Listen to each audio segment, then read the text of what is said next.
السلام علیکم لسنرز، آج جو ناول ریڈ کرنے جا رہی ہوں وہ ہے رات، جو کہ تحریر ہے عشرہ افضل کی۔ چلیے شروع کرتے ہیں اس کی قسط نمبر 16 کا پارٹ 2۔ ناول شروع کرنے سے پہلے میرے چینل کو سبسکرائب کریں، بیل آئیکن کو پریس کریں، ویڈیو کو لائک کریں اور ساتھ ہی کمنٹ بھی ضرور کیا کریں تاکہ میرے چینل کی ریٹنگ اچھی ہو سکے۔ چلیے شروع کرتے ہیں۔ وہ ابراہیم کے ہمراہ فارم ہاؤس چلی آئی تھی۔ کئی ماہ بعد یہاں آنا، وہ بھی حدید کے بغیر۔ اس کا دل بیزاریت اختیار کیے اچاٹ سا تھا، مگر چہرے کے تاثرات میں اتری بے چینی کو مغلوب کرنے کی کوشش میں لبوں پر مصنوعی مسکراہٹ سجائی ہوئی تھی۔ وہ اس وقت ابراہیم کے ہمراہ ان کے کمرے میں صوفے پر بیٹھی ہوئی تھی اور اس سے چند گز کے فاصلے پر کرسی پر بیٹھے تھے۔ سیبوں سے بھری ٹوکری میں سے ایک سیب نکال کر اس نے اسے کاٹنے کے لیے چھری والا ہاتھ سیب کے اندر پیوست کیا تھا۔ خاموش کیوں ہو؟ باپ کے استفسار پر سیب کاٹتے اس کے ہاتھ یکلک تھمے تھے۔ بس ویسے ہی، اپنے اندر کی بے چینیوں کو چہرے تک لانے سے روکنے کے لیے عام سے انداز میں جواب دیا۔ ہر رد عمل کے پیچھے ایک عمل متحرک ہوتا ہے۔ وہ اس کے چہرے پر چھائے حزن کو دیکھ مستفسر ہوئے، جسے کنزا نے تو چھپانے کی حد الامکان صحیح کی تھی، مگر مقابل اس کا باپ تھا جو اس کی ہر حس سے آشنا تھا۔ اگر عمل ہی قابل شکست ہو تو؟ جواب کے بجائے سوال حاضر تھا۔ بھوری آنکھوں نے باپ کے چہرے پر نظر ثانی کرتے واپس سیب پر نگاہیں دوڑا دی تھی۔ بے چین کیوں ہو؟ سوال پر سوال کی کیفیت ہو گئی۔ اداس ہوں، گویا اقرار بھی ہوا اور رد بھی کر دیا گیا۔ وجہ نہیں بتاؤ گی؟ اس کی جھکی نگاہوں اور جھکے سر کو دیکھتے پدرانہ شفقت سے پوچھا۔ آپ جانتے ہیں، ہر بار باپ دل کی بات جان جائے یہ ضروری تو نہیں ہوتا۔ انہوں نے اسے مزید بولنے پر قائل کیا۔ مگر یہ بات آپ جانتے ہیں روز اول سے آیا ہے۔ ایک کاش ان کی طرف بڑھاتے دوسرے کو کا چھلکا اتارنے لگی تھی۔ وہ ڈسٹرب ہے، حمایت کرنا چاہیے۔ کیوں؟ کم از کم میں اس کی وجہ تو نہیں ہوں۔ چھری پر گرفت مزید مضبوط ہوئی تھی۔ اندر ابھرتے طوفان کو باہر آنے سے روکنے کی تگودوں میں مٹھی بھینچی گئی تھی۔ تمہیں الزام کب دیا؟ تم کیوں خود کو ملوث کر رہی ہو؟ وہ اپنی بیٹی کو لے کر حد درجہ تکلیف میں آ رہے تھے۔ کنزا کا بے چین وجود ان کے لیے سہانے رو بن رہا تھا۔ پھر وہ آیا کیوں نہیں؟ میں جانتی ہوں اس نے یہاں آنے سے انکار کیا ہے، ورنہ آپ کبھی بھی اس کے بغیر یہاں نہیں آتے۔ اس نے اچھلی کاش کو واپس پلیٹ میں رکھ دیا تھا۔ تم زیادہ سوچ رہی ہو، ذہن کو پرسکون رکھا کرو۔ انہوں نے اس کے پاس بیٹھتے اس کے بالوں کو سہلایا۔ ان کی بیٹی حدید کو لے کر ضرورت سے زیادہ جذباتی تھی، یہ بات وہ جو جانتے تھے اور ہمیشہ سے جانتے تھے۔ ممکن نہیں ہے۔ اس کا سر نفی میں ہلا۔ وہ میرے پیچھے نہیں آیا۔ جب اس نے مجھے دیکھا تو اسے میری اندرونی خلفشار نہیں دکھی۔ اس نے ایک بار بھی پلٹ کر آنے کی زحمت نہیں کی۔ شکوے تھے اور بہت اپنے سے تھے، بے پناہ تھے اور بے حد قابل غور تھے۔ وہ اپنی کیفیت اپنے باپ سے نہیں چھپا سکتی تھی۔ دل کا غبار نکالنے کی پہلی قسط ادا کی تو ابراہیم نے نگاہیں جھکا لی۔ وہ مصروف ہے کنزا۔ عجیب بے بسی تھی۔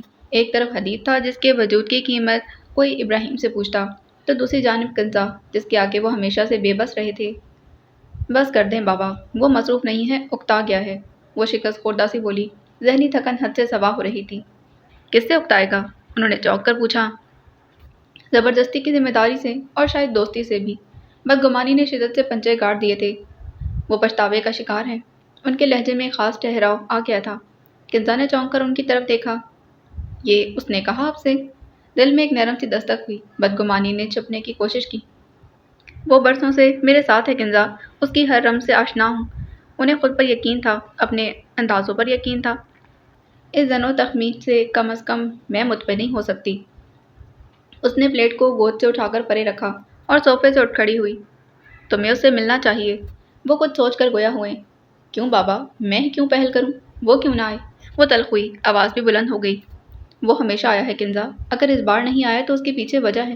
تم اپنے دماغ میں شک و شبہات کو جنم دو گی تو زندگی مشکل ہو جائے گی۔ ہر کسی کے عمل کے پیچھے ایک داستان پوشیدہ ہوتی ہے۔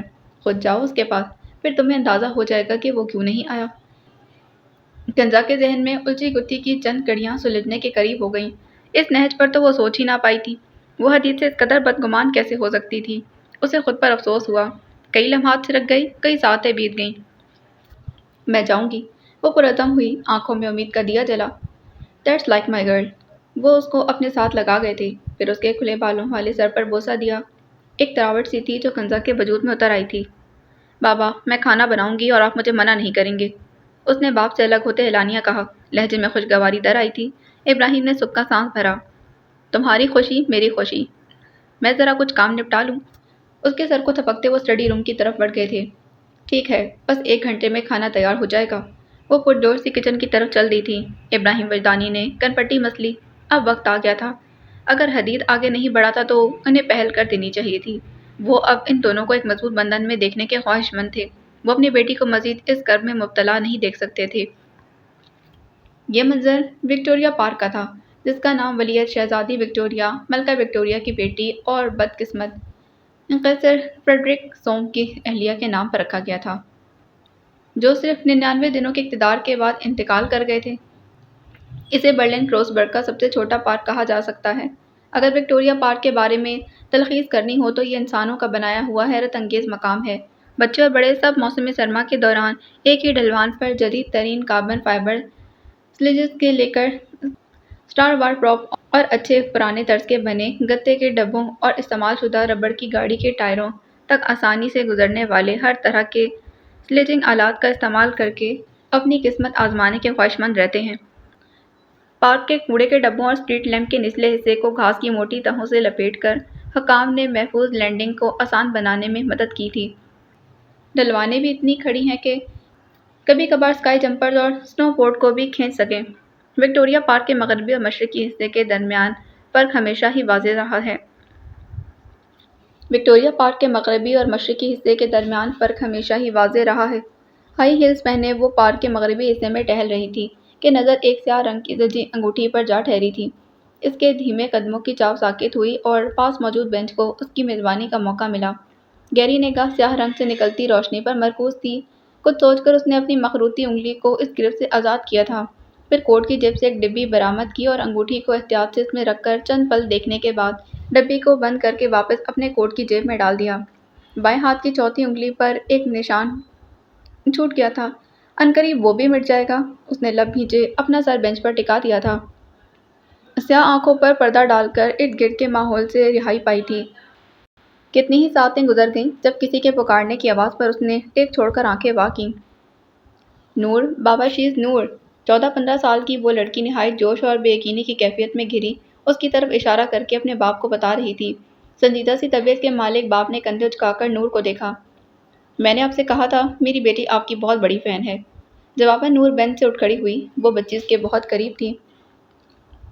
Are you real? وہ اس کو چھونے کے قریب بے یقینی سے بولی تھی تو کثافت بھرے ماحول میں بھی زخرف کی ہنسی عیاں ہوئی۔ یس آئی ایم، چھو کر دیکھ لو۔ اس لڑکی نے اپنا ہاتھ ذرا سا اس کے ہاتھ سے مس کیا اور فوراً اچھل پڑی۔ بابا شی از ریئلی نور۔ وہ اپنے ابھرتے جذبات کی بے ساختگی سے یکسر بے خبر، یقین اور بے یقینی کی کیفیت میں جھولتے بولی، یوں جیسے ہفت الکلیم چھو لیا ہو۔ ڈاکٹر توقیر نے اپنی بیٹی کو باہوں میں بھرا۔ زخرف اس لڑکی کی کیفیت سمجھ سکتی تھی۔ اپنے پسندیدہ سلیبریٹی کو دیکھ کر فینس یوں ہی بے قابو ہو جاتے ہیں، یہ کچھ نیا نہیں تھا۔ Oh my God, today is best day of my life. وہ ہنوز جھوم رہی تھی۔ راہگیر اچنبھے سے ان لوگوں کو دیکھتے گزر رہے تھے۔ ڈاکٹر نے نور کو دیکھ کر کندھے اچکائے۔ انداز ایسا تھا کہ میں کچھ نہیں کر سکتا۔ آٹوگراف نہیں لوگی نور کا؟ ڈاکٹر توقیر نے اپنی بیٹی کا دھیان بھٹکانے اور اس آکورڈ کیفیت سے نکلنے کے لیے اس کی توجہ اس جانب مبذول کروائی تو اس نے تیزی سے ہاں میں سر ہلا دیا۔ انہوں نے شکر کا کلمہ پڑھا۔ جاؤ، گاڑی میں ہے تمہارا بیگ، ڈائری لے کر آؤ۔ وہ تیزی سے پارکنگ میں کھڑی گاڑی کی طرف لپکی تو ڈاکٹر نے سنجیدگی سے اسے دیکھا جو دھیمی مسکراہٹ لیے کھڑی تھی۔ اس کی ضد نہ ہوتی تو آپ کو زحمت نہ دیتا۔ وہ بے بسی کے زیر سایہ بولے۔ باپ تھے، بیٹی کی خوشی کی خاطر کچھ بھی کر سکتے تھے۔ کیسی ضد؟ وہ سمجھ نہیں پائی۔ اسے تو یہی محسوس ہوا تھا کہ ان کی بیٹی بھی باقی فینس کی طرح ایک فین ہے جسے اپنی پسندیدہ سلیبریٹی سے ملنے کا شوق تھا۔ یہی وجہ تھی کہ ڈاکٹر نے اس کے جھوٹ میں اس کا ساتھ دیا تھا اور توصیف کے ہسپتال پہنچنے پر بھی انہوں نے ہی اس کی غیر موجودگی ظاہر کرتے اسے نئی مصیبت سے محفوظ رکھا تھا۔ وہ بس ان کا احسان اتارنے کی متمنی تھی کیونکہ احسان رکھنا زخرف نور کی جبلت میں شامل نہیں تھا۔ میری بیٹی کو ٹیومر ہے اور یہ ہسپتال جاتے وقت بہت روتی ہے۔ اس نے ضد کی تھی کہ اگر میں اسے اس کی نور میڈم سے ملوا دوں تو وہ اپنا علاج کروائے گی۔ وہ چہرے پر ڈھیروں پریشانی اور تفکر لیے بے بسی سے بولے۔ زخرف کے پورے وجود میں سنسناہٹ ہوئی۔ ٹیومر؟ اسے لگا اسے سننے میں غلطی ہوئی ہے۔ اتنی چھوٹی بچی کو ٹیومر کیسے ہو سکتا ہے؟ پہلی سٹیج ہے، مگر وہ چھوٹی بچی ہے، اسے تکلیف ہوتی ہے بہت۔ میں اس کی تکلیف کم کرنے کا خواہش مند تھا اور ہر وقت ضد کرتی تھی کہ اسے نور سے ملنا ہے۔ میں نے آپ کے بارے میں ڈھیروں تفصیلات لیں، مگر آپ پاکستان ہوتی تھیں اور میں اسے اس کنڈیشن میں پاکستان نہیں لا سکتا تھا۔ انہوں نے رنج و الم کے عالم میں ساری رودات واضح کی تو نور کے قدموں میں لڑکھڑاہٹ ہوئی۔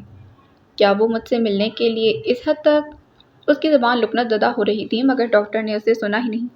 مجھے قطعی علم نہیں تھا کہ آپ جرمنی آئی ہوئی ہیں، لیکن اس روز جب وہ شخص آپ کو لیے اسپتال آیا تو آپ کو دیکھ کر مجھے معجزے کا گمان ہوا۔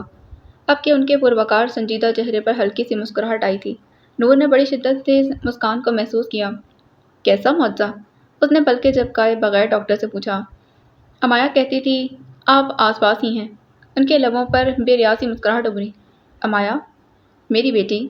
ہاں، وہ اس بچی کے نام سے فی الوقت ناشنا تھی، مگر اب کیا وہ اس نام کو بھلا پائے گی؟ اس کے دماغ نے بیک وقت اندازے لگانے چاہے۔ ہو سکتا تھا کہ وہ لڑکی اس کے سوشل میڈیا اکاؤنٹ سے اس بات سے باخبر ہوئی ہو کہ وہ اس وقت جرمنی میں ہے، یا پھر یہ بھی ہو سکتا تھا کہ وہ اسے یہاں کہیں دیکھ چکی ہو۔ آخر یہاں وہ عام انسانوں کی طرح گھومتی تھی۔ امایا تیز قدموں سے بھاگتے واپس ان کی جانب آ رہی تھی۔ نور نے دیکھا اس بچی کے ہاتھ میں مختلف حجم کی 2 ڈائریاں موجود تھیں۔ اس کے پاس آتے ایک کو کھول کر نور کے سامنے کیا تو نور زمین پر بیٹھ کر اسے گلے لگا گئی تھی۔ یہ عمل نہایت ہی بے ساختہ تھا۔ اسے اس بچی پر بے شمار ترس آیا تھا اور شاید اسی درہم کا نتیجہ تھا۔ "You smile so good". اس کے بالوں اور لباس سے اٹھتی بھینی بھینی خوشبو کو محسوس کرتے مایا بے ساختہ بولی۔ "You to". نور نے آداب مروت نبھایا تھا۔ "مجھ سے دوائیوں کی بو آتی ہے"۔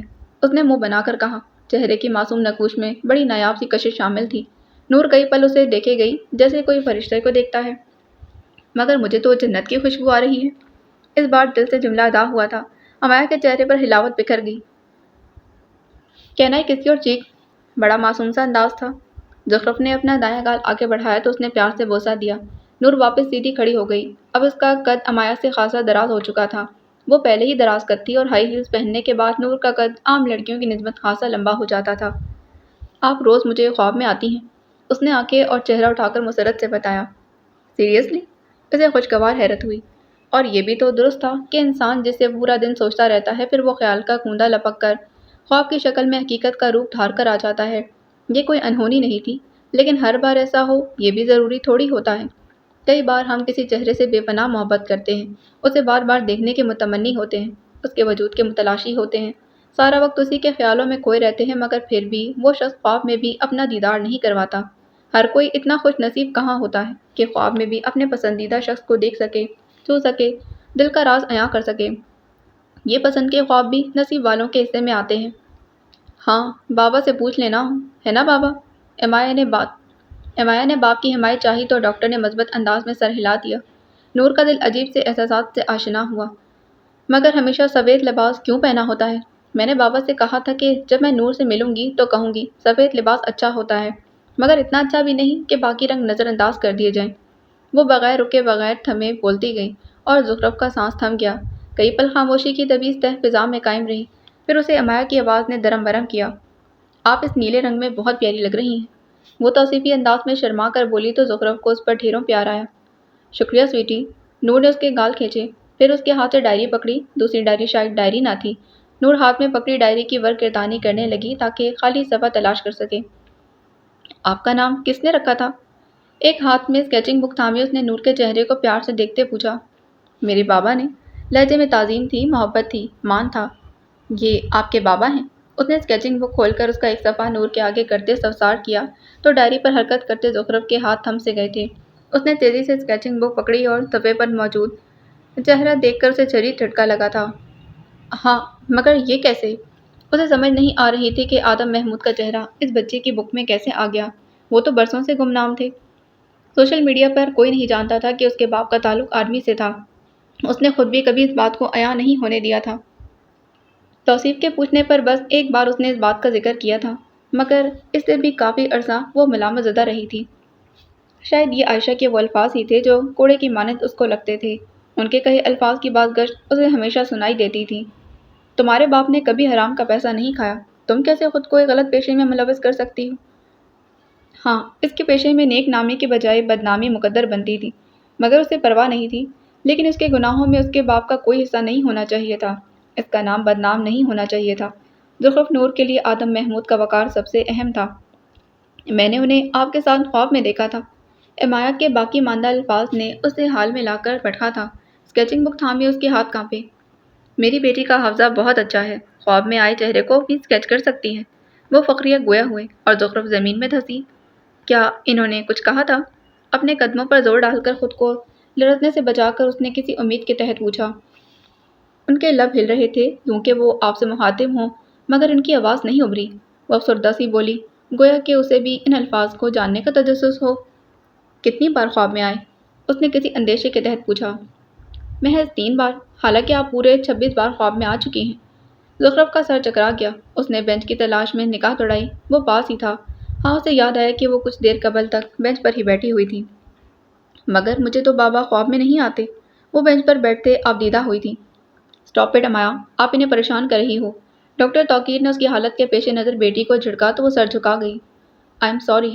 اس نے زخرف کے پاس آتے اس کے ہاتھوں کو اپنے نرم ہاتھوں میں لیے ندامت سے معذرت کی تھی۔ زخرف نے آنکھیں اٹھا کر اس بچی کو دیکھا۔ کیا نہ تھا اس سیاہ آنکھوں میں؟ ٹوٹے مان کی کرچیاں، بے بسی، مایوسی، اداسی، ندامت۔ آپ سائن کر دیں پھر ہم چلتے ہیں۔ ڈاکٹر نے اس کی مشکل آسان کرنے کی حتی الامکان کوشش کی۔ زخرف نے امایا کے ہاتھوں پر گرفت مضبوط کی۔ کیا میں امایا سے دوبارہ مل سکتی ہوں؟ وہ بینچ سے اٹھتے اس کے پاس دوزانہ ہو کر بیٹھے آنکھوں میں امید لیے پوچھ رہی تھی۔ ڈاکٹر توقیر نے حیرت سے اسے دیکھا۔ انہیں تو لگا تھا کہ وہ دوبارہ ان کی شکل تک نہیں دیکھنا چاہے گی۔ سیلیبریٹیز کہاں عام عوام کو اس قدر اہمیت دیتے ہیں؟ آپ ملنا چاہیں گی؟ وہ اپنے تجسس کو زیادہ دیر تک دبا نہ سکے۔ نور نے اس بات میں سر ہلایا۔ انہیں اس وقت معلوم ہوا کہ وہ باقی لوگوں سے منفرد تھی۔ اگر ان کی بیٹی نے اس لڑکی کی اتنی چاہت کی تھی تو وہ بیکار نہ تھی۔ یہ لڑکی اس قابل تھی کہ اس کا انتظار کیا جائے۔ لیکن میں اپنے وعدے کے مطابق آپ سے آپریشن کے بعد ملوں گی۔ وہ زخرف کی نم آنکھوں میں دیکھتے پرجوش سی بولی تھی۔ امایا کی شفاف نیلگوں آنکھوں میں عمیق گہرائی پوشیدہ تھی۔ زخرف سحر زدہ سی ان آنکھوں کو دیکھے گئی۔ آپ میرے لیے دعا کرو گی؟ امایا نے بہت امید سے پوچھا۔ میں؟ دعا؟ اس کی گرفت میں موجود زخرف کے ہاتھ لرز کر آزاد ہوئے۔ دل کی دھڑکن بے ترتیب ہوئی۔ امایا نے اپنی ڈائری سے ایک درد نوٹ باہر نکالا تھا، پھر اسے زخرف کی جیکٹ کی جیب میں ڈال دیا۔ ایک دعا میں آپ کو دے رہی ہوں، ایک آپ مجھے دے دیں، اس نے نہایت سادگی سے کہا۔ زخرف پر سکینت چھا گئی تھی۔ وہ سائن لیے بغیر ڈائری پکڑے ہاتھ ہلا کر اپنے باپ کے حصار میں مقید وہاں سے چلی گئی اور زخرف نور زمین پر بیٹھی رہ گئی۔ لوگوں کی عجیب و غریب نظروں سے یکسر بیگانہ وہ سرد موسم میں جانے کتنی دیر زمین پر بیٹھی رہی تھی کہ کال کی آواز پر اس کا سکتہ ٹوٹا۔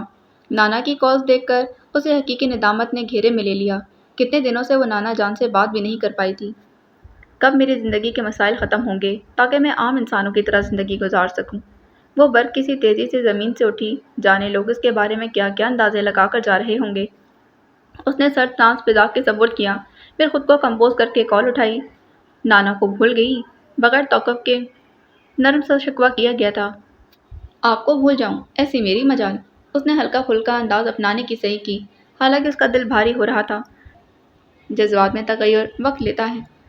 مجھے یقین نہیں ہے تم نے برلن جا کر پاکستان کے بوڑھے نانا کو سراسر فراموش کر دیا ہے۔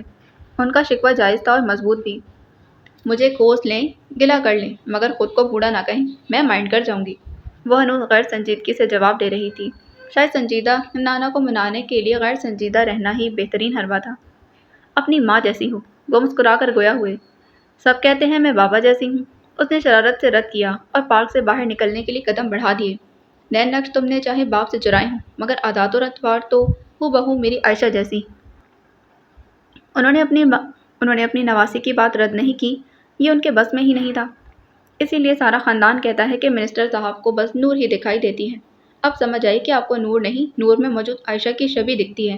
اس نے صاف گوئی کی انتہا کر دی اور منسٹر صاحب اس کی پیشن گویاں سنتے افسردہ سا مسکرا دیے۔ آپ نے ماما سے اپنے معاملات کب درست کرنے ہیں؟ وہ سنجیدہ ہوئی، کیونکہ اس معاملے میں مزید تاخیر قبول کرنا اب اس کے لیے ناقابل برداشت تھا۔ اتنی دور سے کیسے سلجھاؤں؟ تم تو اسے جرمنی لے کر بیٹھ گئی ہو۔ یوں کہا گویا کہ وہ بھی اب ان غلط فہمیوں کو دور کرنے کے خواہاں ہیں۔ اب آپ اتنے غریب اور مفلس تو ہیں نہیں کہ جرمنی کا ٹکٹ نہ خرید سکیں۔ اس نے میٹھا سا طنز کیا۔ ساتھ ہی پارک سے باہر والی سڑک کے فٹ پاتھ پر چلنے لگی۔ جہاں معاملات الجھے ہوں وہیں سلجھنے چاہیے۔ انہوں نے اپنی خواہش کا اظہار کیا۔ عنقریب مکان آپ کا طے کردہ ہوگا، وہ گہرے انداز میں بولی۔ ساتھ ہی نیلی شرٹ میں پھنسایا سیاہ چشمہ اتار کر ناک پر ٹکا لیا۔ سارا منظر سیاہی میں بدل گیا۔ تم خوش ہو؟ وہ جانتے لہجے میں گویا ہوئے۔ آف کورس نانا جان، اپنے خواب کی تعبیر پانے میں کون کم وقت خوش نہیں ہوتا؟ ان کے سوال کو شعبے سے منسلک کرتے وہ مسرت آمیز انداز میں بولی، ساتھ ہی ٹیکسی کی تلاش میں ارد گرد دیکھنے لگی۔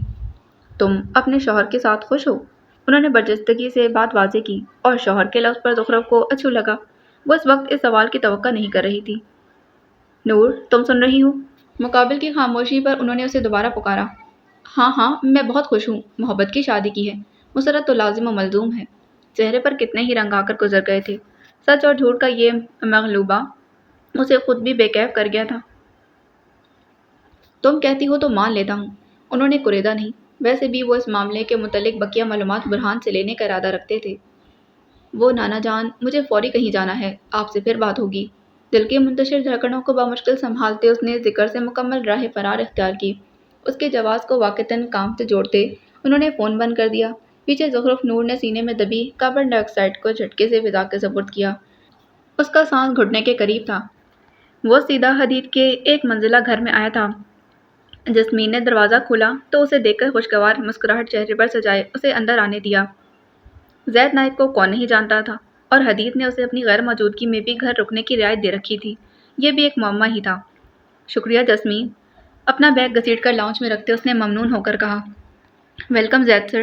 وہ اس خوش باش اور خوش اخلاق انسان کی آمد پر پرجوش سی ہو گئی۔ آپ کا سڑیل باس کہاں ہے؟ اس نے سرسری سا پوچھا۔ ایک پل کو تو وہ گڑبڑا گئی، پھر ان کی باہمی دوستی کو مد نظر رکھتے اسے یہ الفاظ اتنے بھی عجیب نہ لگے۔ وہ آفس گئے ہیں۔ چھوٹا کدھر ہے؟ وہ غالباً جسمین کے بیٹے کی بابت دریافت کر رہا تھا۔ اس کو حدید سر نے ہوٹل شفٹ کروا دیا ہے، روزانہ اتنا سفر کر کے وہ تھک جاتا ہے۔ انہوں نے لہجے میں بے پناہ عزت لیے تفصیلاً بتایا تھا۔ مجھے کولڈ کافی لا دیں، میں کمرے میں جا رہا ہوں۔ جیکٹ کی جیب میں ہاتھ اڑستے اس نے قدم بڑھائے۔ سامان لاؤنج میں ہی چھوڑ دیا تھا، سوٹ کیس گھسیٹ کر کمرے میں لے کر جانے کا اس کا فی الحال کوئی ارادہ نہیں تھا۔ آپ اتنی سردی میں کولڈ کافی پئیں گے؟ وہ اس عجیب سی فرمائش پر اپنی حیرت چھپانے سے قاصر ہوئی۔ دل چاہ رہا ہے بھائی، اور جب جو بھی کھانے کو دل کرے وہ کھا لینا چاہیے۔ ترس کر زندگی گزارنے سے مدت حیات کم ہو جاتی ہے۔ اس نے رخ موڑ کر نہایت فلسفانہ انداز میں کہا۔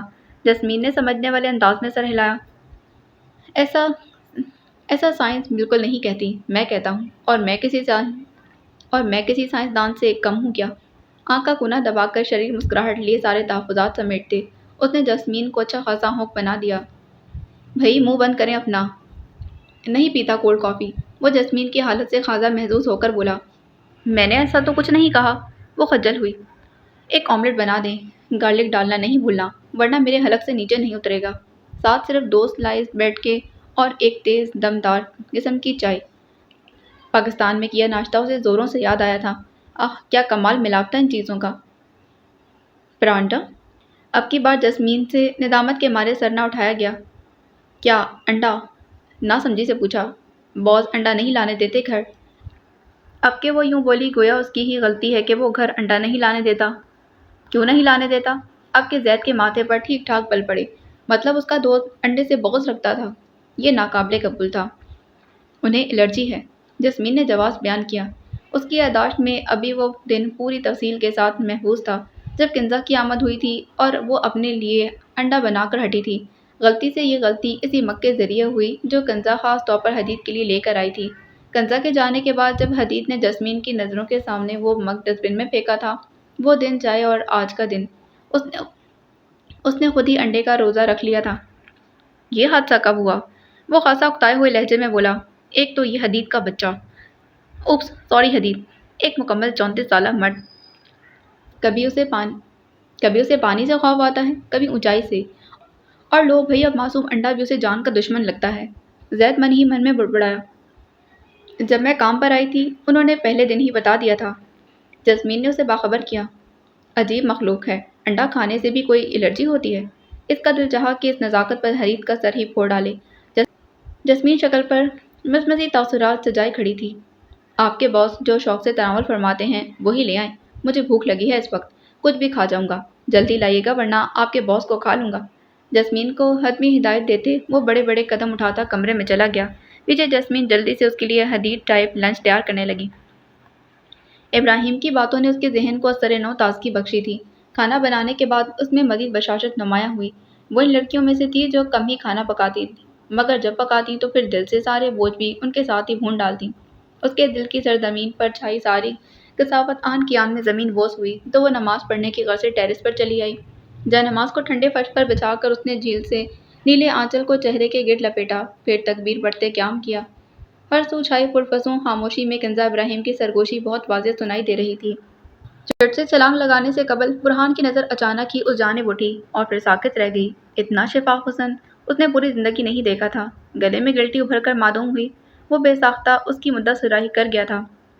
تم صبح کا تارا لگتے ہو، ایک نور کا دھارا لگتے ہو، یہ پھول چراغ کہاں تم سے، تم چاند ستارہ لگتے ہو۔ وہ کافی دیر اس منظر کو دل اور دماغ میں مقید کرتا رہا، پھر اس کے سلام پھیرنے سے قبل چھلانگ لگا کر غائب ہو گیا۔ کنزا نے سلام پھیر کر دعا کے لیے ہاتھ بلند کیے، مگر اچانک ایک وہم ذہن میں لپکا تو جائے نماز وہیں چھوڑ کر وہ ٹیرس کے کنارے پر چلی آئی۔ تیز ہوا کے جھونکے سے اس کا نیلا آنچل سر سے سرک کر کندھوں پر ڈھلک گیا تھا۔ نرم ہوا کے دوش پر لہراتے اس کے بال کبھی اس کے رخسار چومتے تو کبھی نازک لبوں کو چھو کر گزر جاتے تھے۔ اسی آنکھ مچولی کو دیکھتے وہ مبہوت سا ہوا۔ دفتن کسی کی نگاہوں کی تپش محسوس کرتے کنزا کی نگاہیں اسے ٹکرائیں تو چہرے کے تاثرات اچانک تبدیل ہو گئے۔ برہان کمال دور سے بھی بتا سکتا تھا کہ اس کے چہرے پر حیرت کے ساتھ اچنبھے کی کیفیت تھی۔ اس کے کٹاؤ دار لبوں کو معنی خیز مسکراہٹ نے چھوا۔ دائیں ہاتھ میں پکڑی فائل کو دور سے لہراتے اس نے ساکت کھڑی کنزا کو دیکھ کر ہاتھ ہلایا تھا۔ اپنی آنکھوں کو حجم سے زیادہ پھیلائے وہ اس اچانک افتاد پر ابھی سنبھلی بھی نہ تھی کہ برہان آنکھ کا کونا دباتے فرار ہو گیا۔ اس نے کئی دفعہ آنکھیں میچ کر کھولیں اور پھر جواباً وہاں کسی کا وجود نہ پاتے اس کا دماغ چکرا کر رہ گیا تھا۔ مجھے اتنے برے وہم کب سے ہونے لگے؟ اللہ کا نام لیتے اس نے دل پر ہاتھ رکھا۔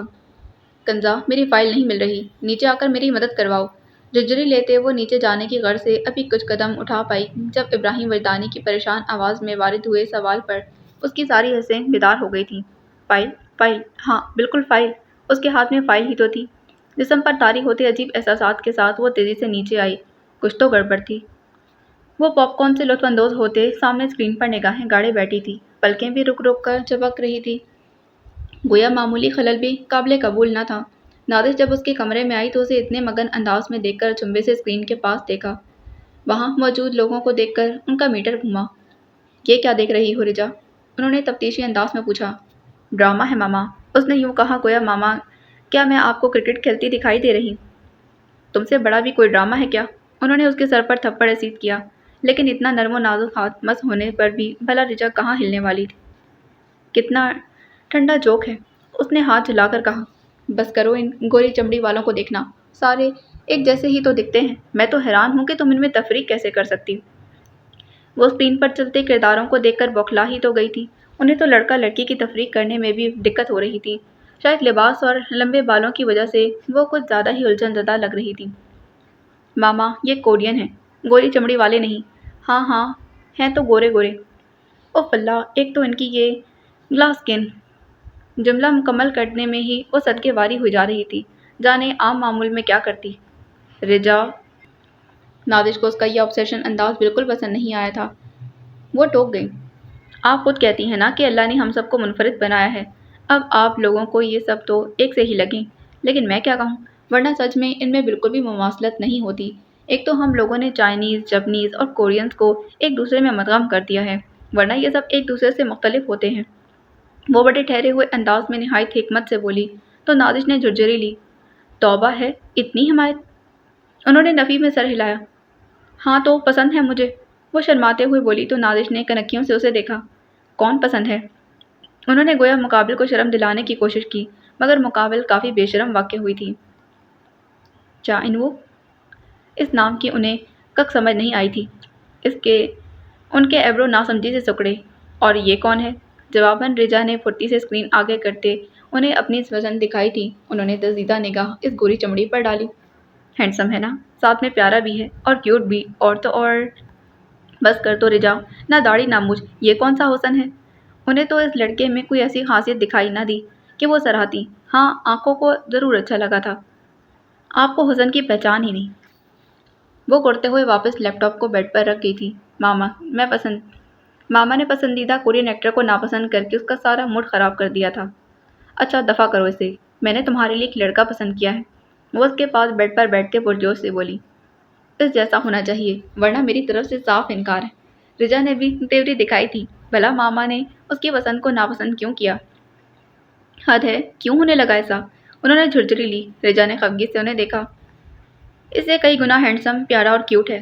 اس کی خفگی کو خاطر میں لائے بغیر وہ زید کو تخیل میں لائے بڑی محبت سے بولی تو رجا کی آنکھیں حجم سے زیادہ پھیلیں۔ ایسا ممکن ہی نہیں۔ بھلا کوئی اس کے پسندیدہ کورین ہیرو سے زیادہ پیارا ہو سکتا تھا؟ ڈراموں کی دنیا سے باہر نکلو، وہ حقیقی دنیا کا ہیرو ہے۔ وہ پر اعتماد تھی اور حد سے زیادہ تھی۔ رجا شوق میں تھی اور حد سے زیادہ تھی۔ میں حیران ہوں، کس نے میری ماما کو اس قدر متاثر کر دیا؟ اب کہ وہ واقعی گوری چمڑی والوں کو دیکھنا چھوڑ ماں کے تاثرات بھانپتے حیران سی بولی، وہ ہے ہی ایسا، کوئی عجیب سی کشش ہے اس میں۔ تم ملو گی نا تو دیکھنا، پہلی ہی بار میں پسند آ جائے گا۔ انہوں نے گویا مہر ضبط کی تھی۔ ماما، ابھی میری عمر ہی کیا ہے؟ ابھی آپ ابھی سے مجھے اس سب میں ملوث کرنا چاہتی؟ وہ روحان سی ہوئی۔ پہلے پہلو سے محسوس ہوا تھا کہ ماں بس اسے تنگ کرنے کی نیت سے کہہ رہی ہیں، مگر اب اسے معاملے کی سنجیدگی اور نزاکت کا احساس ہو رہا تھا۔ میں نے کب کہا کہ شادی کر لو، بس رشتہ پکا ہو جائے۔ اس کے چشمے کو اتار کر اس کی ناک مسلتے انہوں نے پیار سے کہا، یار مجھے نہیں کروانا ابھی پکا رشتہ، سکون سے بیچلرز لائف گزارنی ہے۔ اس نے اپنا چشمہ واپس ناک پر ٹکاتے حتی الامکان کہا۔ نازش کو اس کی غیر سنجیدگی ایک آنکھ نہ بھائی۔ لیکن ماما پلیز، باقی بات میں آج کی قسط بہت مزے کی ہے، مجھ سے مزید انتظار نہیں ہو رہا۔ ہاں، یہ تمہارے منحوس ڈراموں نے ہی نظر خراب کر دی ہے۔ شادی کی عمر نہیں ہوئی لیکن چشمہ لگوا لیا ہے۔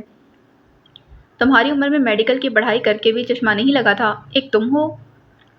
باقی ڈانٹ ڈپٹ 15 منٹ بعد کے لیے بچا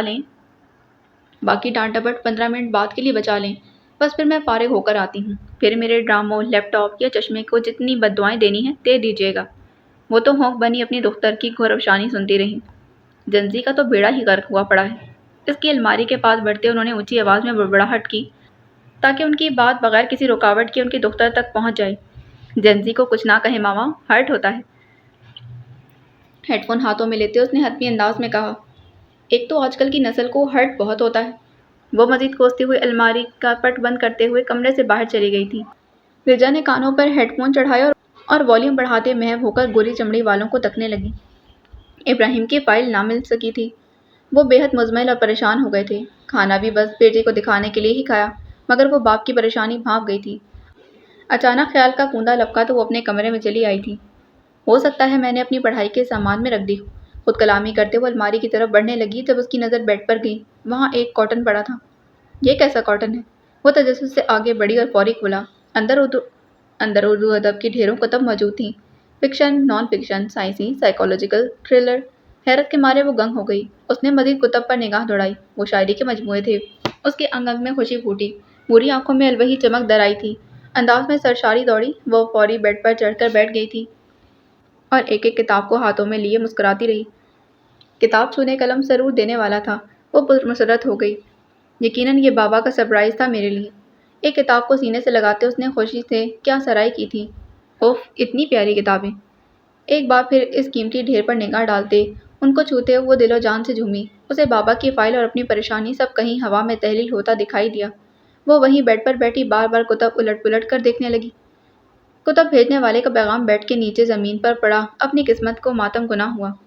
اس نے موبائل پر گیلری کھولی اور سرخ ساڑی والی ویڈیوز میں سے ایک چنی، پھر انسٹاگرام پر ٹرینڈنگ گانے تلاش کیے۔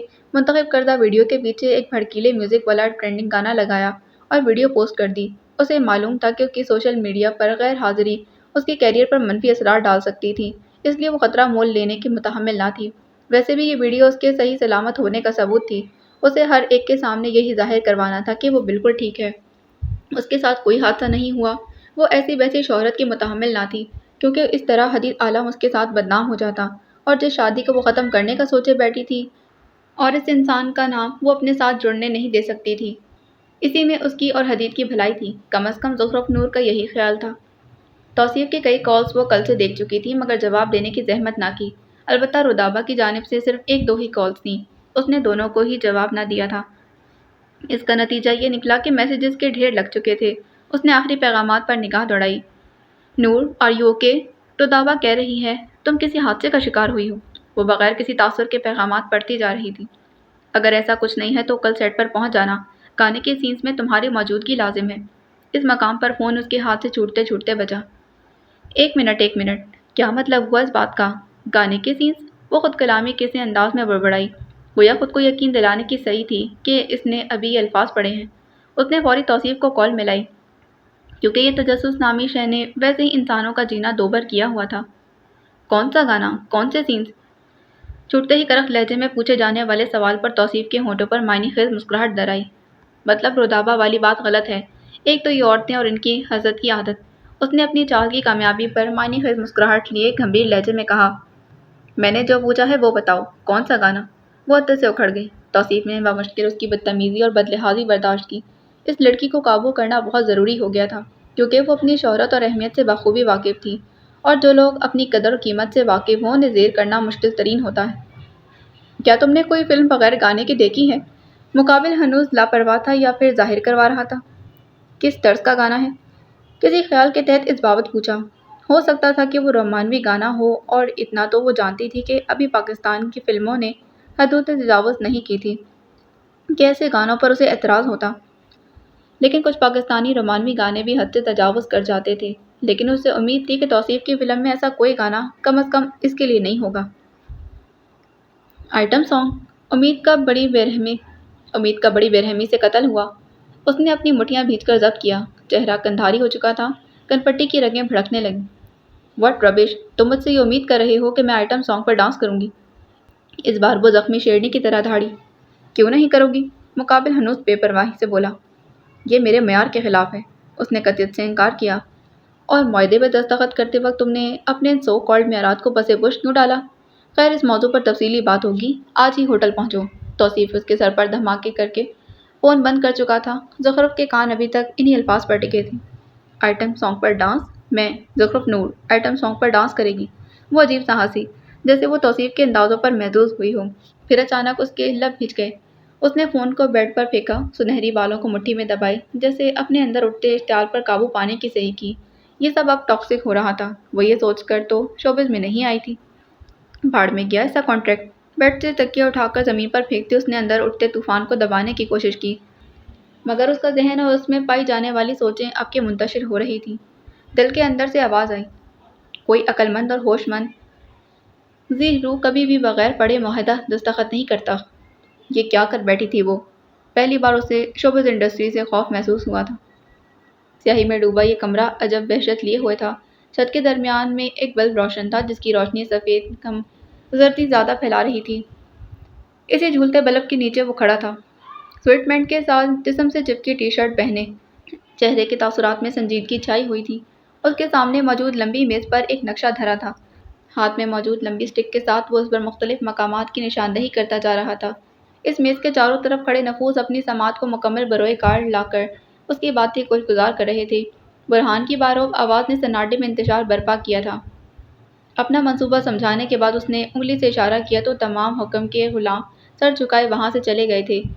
سب کے جانے کے بعد اردل، جو اس لمبی میز کے دوسری طرف کھڑا ہوا تھا، قدم بڑھاتے برہان کے قریب آیا، جو کرسی کھینچ کر بیٹھ چکا تھا۔ اردل اس کے ساتھ رکھی کرسی پر بیٹھا اور اپنا رخ موڑ کر اس کے سامنے کیا۔ گہری جانچتی نگاہوں سے برہان کے تاثرات کا جائزہ لیا، جو فون میں مصروف ہو چکا تھا۔ کیا تم واقعی ابراہیم وجدانی کا کار کو ضائع کروا دو گے؟ مشکوک اور جانچتی بھڑکتی نگاہوں سے اس کے چہرے کو نظروں میں رکھے وہ گویا ہوا تو برہان نے ایک کٹیلی نظر اس پر ڈالی۔ تمہیں شک ہے؟ ایک سرد نگاہ اس پر ڈالنے کے بعد وہ واپس فون پر انگلیاں چلانے لگا۔ اس طرح تم اسے دشمن بنا رہے ہو۔ وہ تمہیں نقصان پہنچا سکتا ہے۔ سمجھانے کی کوشش کی، نصیحت دینے کی تمنا کی۔ وہ تو پہنچا چکا ہے، اب تو نتیجہ بھگتے گا۔ انداز بے لچک تھا۔ اردل نے سمجھنے والے انداز میں سر ہلایا۔ اور اس کی بیٹی؟ تجسس نے سر اٹھایا اور اسی پل برہان نے فون سے نظریں ہٹائیں۔ غضبناک انداز میں مقابل کو دیکھا۔ اس کا ذکر دوبارہ اپنی زبان پر نہ لانا اردل، پہلی اور آخری بار کہہ رہا ہوں۔ لہجہ اٹل تھا، انداز عاشق کا سا تھا۔ اردل کے لبوں پر معنی خیز مسکراہٹ ابھری۔ اس کا اندازہ درست ثابت ہوا تھا۔ تمہیں لگتا ہے میں تمہاری دھمکیوں کی پرواہ کرتا؟ کرسی سے ٹیک لگا کر پاؤں چلاتے اس نے مقابل کی دھمکی کو ہوا میں اڑایا۔ اس معاملے میں احتیاط کرنا اردل یوسفزئی۔ برہان نے مزید ایک بار تنبیہ کی تو اردل نے ہاتھ اٹھا کر سرنڈر کیا تھا۔ برہان واپس فون پر جھک گیا۔ اردل خاموشی سے اٹھ کر کمرے سے باہر نکل گیا۔ برہان نے اس کے غائب ہو جانے پر فون چھوڑا، کرسی کی پشت سے ٹیک لگا کر سر بھی کرسی کے ساتھ ہی ٹکا دیا تھا۔ آنکھیں موندی تو اس کا سنہرا روپ تخیل کا منظر بن گیا۔ اس نے بلند آواز میں اس نفس کی مدعا سرائی کی، ارے غضب، ارے ستم، وہ ایک نگاہ، زہر فن، جو کہ اگر تو بت گدھا اٹھے، اگر تو بت شکن۔ وہ مسکراتے ہوئے کمرے میں داخل ہوئی۔ آج پورے 1 ماہ بعد انہیں اپنا کمرہ سکون کی آماد گاہ لگا تھا۔ یہ حقیقت تھی کہ شہروز بخت نے نازش سے بے پناہ اور بے لوث محبت کی تھی۔ ان کے ساتھ کی خاطر ہر شے قبول کی تھی جو انہیں نازش کی خوشی دیتی۔ ان کی موجودگی محسوس کرتے وہ اپنے بالوں کو جوڑے میں مقید کرتے ان کے قریب آئیں۔ شہروز نے نظر بھر کر انہیں دیکھا۔ بیگم صاحبہ دن بدن مزید نکھرتی جا رہی۔ ان کے سبھی بے داغ چہرے کو توصیفی انداز میں دیکھتے وہ مسرت سے گویا ہوئے۔ آپ کی محبت کا کمال ہے سارا۔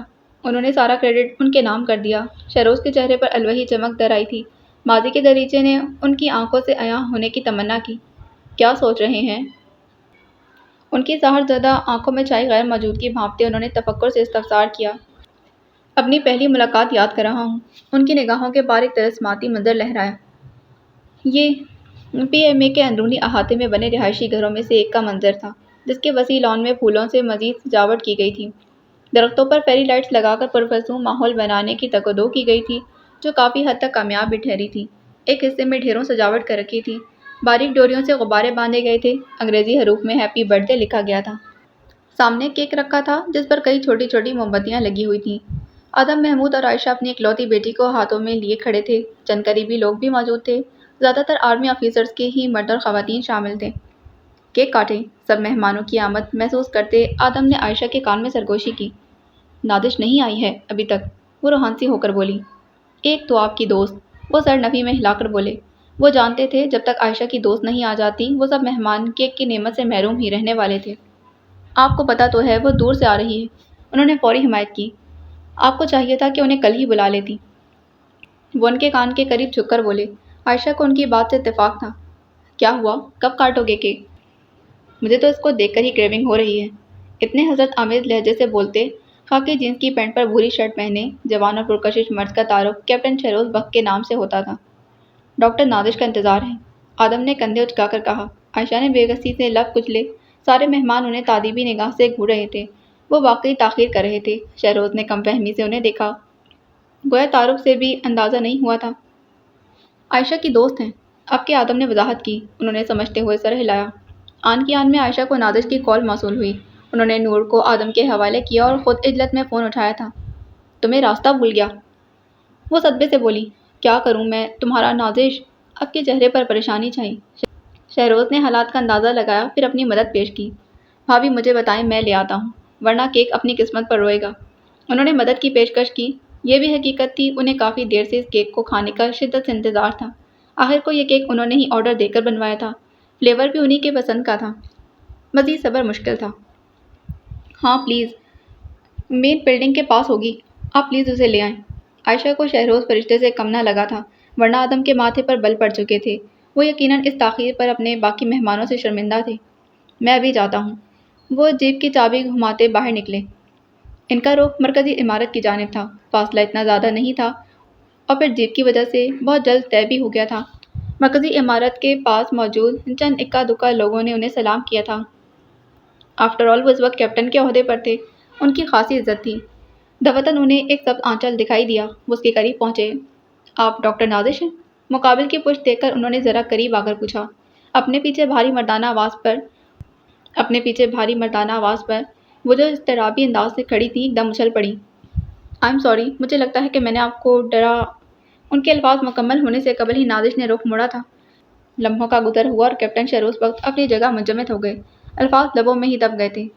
آپ مجھے کیسے جانتے ہیں؟ اب کی بار وہ بغیر اٹکے بولی۔ غالباً وہ صرف اچانک مخاطب کیے جانے پر گھبرائی تھی، ورنہ ان کے انداز میں نزاکت ناپید تھی۔ وہ مجھے نازش جانے کیسا طلسم چھا گیا تھا جس نے اس کے الفاظ ہی چھین لیے تھے۔ اوہ گاڈ، شکر ہے، جلدی کریں ورنہ وہ میرا قتل کر دے گی۔ وہ ان کی طرف سے گزر کر جانے لگی تو شہروز نے سر ہلاتے خود کو سابقہ کیفیت سے نکالا۔ مس نازش، ہم جیپ میں جائیں گے، وہ قدر دوستانہ انداز میں گویا ہوئے۔ سابقہ کیفیت پر کافی حد تک بند باندھ لیا تھا۔ یہ تو اور بھی اچھا ہو گیا، بس جلدی کریں۔ وہ تیزی سے جیپ پر سوار ہوئیں تو شہروز نے بامشکل اپنی ہنسی ضبط کی۔ ڈرائیونگ سیٹ کے ساتھ والی نشست پر بیٹھتے انہوں نے تحائف کو پچھلی سیٹ پر منتقل کیا۔ اس وقت تک شہروز جیپ سٹارٹ کرتے رہائشی علاقے کی طرف ڈال چکے تھے۔ عائشہ نے ملازم کب رکھا؟ نازش نے بڑبڑاہٹ دھیمی کی تھی، مگر مقابل شہروز بخت تھے جن کی اچھی سماعت کی دنیا قائل تھی۔ جی؟ الفاظ مکمل سنائی نہیں دیے تھے یا شاید انہوں نے تردید کی تھی۔ آپ عائشہ کے گھر کیا کام کرتے ہیں؟ اب کے نادش نے اپنا رخ ان کی جانب موڑتے نہایت بے تکلفانہ انداز میں پوچھا۔ ایکسکیوز می، کیا آپ کو میں ملازم دکھتا ہوں؟ دھچکا شدید تھا، جیب ایک پل کو ڈگمگا گئی، مگر انہوں نے وقت رہتے سنبھال لی تھی۔ سوری اگر آپ کو برا لگا، پر حق حلال کی کمائی کمانے میں کیا قباحت، انسان کو اپنے پیشے پر فخر ہونا چاہیے۔ وہ مقابل کو طرف بھری نگاہوں سے دیکھتے سمجھانے والے انداز میں بولی۔ مس، مجھے بہت فخر ہے اپنے شعبے پر۔ اب کہ وہ سلگ کر بولے، یہ تو اور بھی اچھی بات ہے۔ پھر کیا ہوا جو انسان مالی کا کام کرے؟ اتنا اچھا تو ہوتا ہے گارڈننگ کرنا۔ وہ بنا تحقیق کیے مقابل کی ہستی کا زوم روننے کے در پر تھی۔ مس، آپ بریک پر پیر رکھیں گی؟ شہروز نے دانت کچکچا کر کہا۔ پر وہ تو آپ کی سیٹ کے احاطے میں ہے، میں کیسے رکھوں؟ معصومیت کی انتہا تھی۔ یا میرے خدا، ان کا دل چاہا اپنا سر دیوار میں دے مارے۔ اللہ کو پکارتے رہنا چاہیے۔ Very nice. وہ ان کے ہر تاثر کو فراموش کیے بس اپنے ہی اندازے لگانے میں ماہر تھی۔ اچانک ان کا دھیان پی ایم اے کے احاطے کی خوبصورتی میں بھٹکا تو وہ خاموشی سے باہر دیکھنے لگی۔ شہروز نے شکر کیا کہ اس نے مزید کوئی اونٹ پٹانگ سوال کر کے ان کی عزت کا جنازہ نہیں نکالا۔ رہائشی علاقے میں پہنچتے ہی جیپ سے باہر اترتے ان کا سخت آنچل گاڑی کے دروازے کی سائڈ پر ہی اٹک گیا تھا، جسے شہروز نے بروقت پھٹنے سے بچا لیا۔ شکریہ، وہ ممنون انداز میں کہتے پچھلی سیٹ سے اپنا سامان اٹھائے اندر بڑھ گئی تھی۔ شہروز نے تاحدے نگاہوں نے دیکھا، پھر جیپ سے اتر کر خود بھی اندر بڑھ گئے۔ ابھی کیک کاٹتے ہیں، بعد میں تمہاری سلواتیں سنوں گی۔ لان میں قدم رکھتے ہی عائشہ کی غسیلی نگاہوں کے جواب میں وہ مدافعانہ انداز میں بولتے اس کے قریب آئی تھی، پھر اسے موقع دیے بغیر اس کے گلے لگ گئی تھی۔ معاف کر دے یار، پکا آئندہ نہیں ہوگا۔ اس بار نشانی چھوڑ کر جاؤں گی تاکہ دوبارہ راستہ نہ بھولوں۔ عائشہ کو باہوں میں لیے اس نے سارے گلے شکوے دور کیے تو عائشہ نے اس کے گال پر پیار کیا۔ نازش پر تو انہیں ہمیشہ ٹوٹ کر پیار آتا تھا۔ باقی پیار بعد کے لیے بچا لیں، پہلے کیک کاٹ لیں۔ آدم نے مسکرا کر مداخلت کی تو نازش جھینپ کر پیچھے ہو گئی۔ عائشہ کی نظر ان کی طرف مرکوز شہروز پر گئی تو انہوں نے ہاتھ کے اشارے سے انہیں آگے بلایا۔ ارے شہروز بھائی، آپ وہاں کیوں کھڑے ہیں؟ ادھر آئیں، آپ کا فیوریٹ کیک پگھلنے کے قریب ہے۔ عائشہ کے انداز میں بے تکلفی تھی، گویا اس شخص سے اچھے مراسم تھے۔ نازش کو کھٹکا لگا، یہ کون ہے؟ وہ نور کو تھام کر کھڑی عائشہ کے کان میں گھسی۔ آدم کے دوست ہیں، حال ہی میں کیپٹن کے عہدے پر فائز ہوئے ہیں۔ ان کی دوستی مزید گہری ہو گئی ہے۔ انہوں نے عزت سے تعارف کروایا تھا۔ نازش کا جی چاہا چلو بھر پانی میں ڈوب مرے۔ اس نے دوبارہ نظر اٹھا کر شہروز کو دیکھا، وہ اسے ہی دیکھ رہے تھے۔ وہ نگاہیں جھکا گئی اور یہ لمحہ امر ہو گیا۔ تقریب کے اختتام کے قریب وہ معذرت کرنے کی غرض سے تنہا کھڑے شہروز کے پاس آئی تھی۔ دیکھیں، سب آنچل کا پلو سنبھالتے بات کا آغاز کرنے کی کوشش کی۔ دل ڈھیروں ملامت کر رہا تھا۔ جی دیکھ ہی رہا ہوں، مقابل نے شوخی سے کہا، مگر نازش کہاں ابھی ان جذبات کو سمجھنے کی متحمل تھی، وہ تو بس ندامت کے زیر اثر تھی۔ کیا فائدہ میڈیکل کی پڑھائی کا جب بندہ دیکھ کر اس کے بارے میں کچھ بھی ٹھیک سے اخذ نہ کر سکے۔ آئی ایم سوری، وہ دراصل مجھے زیادہ بولنے کی عادت ہے اور کبھی کبھار بنا سوچے سمجھے بھی بول جاتی ہوں۔ آپ پلیز مائنڈ نہیں کریں۔ اپنی گھنیری پلکوں سے زجی آنکھوں کو جھکائے وہ شرمندگی سے گویا ہوں۔ شہروز ان جھکی نظروں سے مسحور ہوئے۔ آپ پہلے مجھے یہ بتائیں کہ میں کس زاویے سے مالی دکھتا ہوں؟ جھکی آنکھوں کو روبرو دیکھنے کی تمنا میں جان بوجھ کر کہا تو توقع کے عین مطابق انہوں نے چہرہ اٹھاتے ان کو دیکھا۔ اچھے خاصے ہینڈسم انسان کو مالی کہتے ان کی زبان کیوں نہ کافی؟ سوری کہا تو ہے، نروٹے پن سے کہا۔ شہروز تو قربان ہی ہو گئے۔ قبول کیا، دلگیر مسکراہٹ سجائے خوشنما انداز میں کہا تو نازش کی جان میں جان آئی۔ اگر جو یہ انسان اس کی حماقت کا ذکر عائشہ یا آدم سے کر دیتا تو کیا عزت رہ جاتی۔ بہت شکریہ، آپ نے میری معذرت قبول کی۔ اب کہ وہ بھی ہلکے پھلکے انداز میں بولی، وجود پر چھائی کساوت چھٹ گئی تھی۔ میں نے آپ کو ہی قبول کر لیا ہے۔ جملہ قطعی بے ساختہ نہ تھا بلکہ مقابل کے سامنے حال دل بیان کرنے کی جسارت تھی۔ جی؟ انہوں نے آنکھیں پھاڑے شہروز کو دیکھا۔ جی کچھ نہیں، وہ دیکھیں آپ کی بھانجی رو رہی ہے۔ وہ گھبرا کر موضوع بدل گئے۔ اگر جو اس لڑکی نے انہیں فلرٹ کرنے والا چیپ انسان سمجھ لیا تو کیا عزت رہ جاتی؟ اف، یہ نور کو بھی نہ بہت تنگ کرتی ہے عائشہ کو۔ وہ خالہ والی ازلی پریشانی لیے بولی، بیٹیاں تنگ کرتی بھی اچھی لگتی ہیں۔ پھر تو میری دعا ہے اللہ آپ کو بیٹی دے۔ وہ دعا دیتے نور کی طرف لپکی تھی۔ پہلے بیٹی کی ماں تو مل جائے۔ ان کی بڑبڑاہٹ دھیمی تھی۔ وہ دونوں ہی گویا اس لمحے میں وقید ہوئے تھے۔ پلکیں جھپک کر حال میں رسائی پاتے ہی دونوں نے ایک دوسرے کی جانب دیکھا اور پھر ہنسی کا ایک فوارہ تھا جو پھوٹ پڑا۔ مالی شہروز وقت، نازش نے ان کے پہلے تاثر کو باقاعدہ خطاب کی صورت ادا کیا تھا۔ ڈاکٹر نازش، جواباً انہوں نے فرمائشی انداز سے پکارا، پہلی نظر کی محبت ہوئی تھی مجھے آپ سے۔ ان کے چہرے کو محبت اور عزت سے دیکھتے انہوں نے کئی بار یہ اقرار دہرایا تھا، اور مجھے شدید غلط فہمی۔ وہ کھلکھلا کر ہنستے ہوئے بولی، ماننا پڑا تھا مجھے، جس کے سامنے کوئی دو بول بولتے ہوئے بھی محتاط رہتا تھا اسے آپ نے بنا رکے کیا سے کیا بنا دیا تھا؟ نفیر میں سر ہلاتے وہ گویا اس لمحے میں مقید بولے، آپ کو ملازم نہ بھی سمجھتی تو بھی مروب ہونے والی نہیں تھی۔ وہ کڑ کر گویا انداز میں اطراحٹ تھی۔ شہروز کو ان کا یہی بے نیاز روپ بھی تو بھاتا تھا۔ جانتا ہوں بیگم صاحبہ، آپ سے مروب ہونے کے لیے یہ بندہ ناچیز بہت تھا۔ سر کو خم دیتے انہوں نے اپنی شکست قبول کی۔ کس کمبخت کو ایسی ہار سے مستثنیٰ ہونے کا شوق ہو؟ ہاں، اور اسی وجہ سے آپ نے چوتھی ملاقات کے بعد ہی میرے گھر رشتہ بھیج دیا تھا۔ اب کہ انہوں نے آنکھیں دکھائیں۔ ان 4 ملاقاتوں نے جتا دیا تھا کہ شہروز بخت اس خاتون کے بغیر تیری بنجارہ روح کو سکون نہیں ملنا۔ اعتراف تھا، دل سے کیا تھا، مقابل کے قلب تک سرایت کر گیا۔ پھر مل گیا سکون؟ ان کی آنکھوں میں دیکھتے تفتیشی انداز اپنایا، حالانکہ جواب جانے بغیر بھی جانتی تھی۔ میری سوچ سے زیادہ، انہوں نے بلا تردد اعتراف کیا۔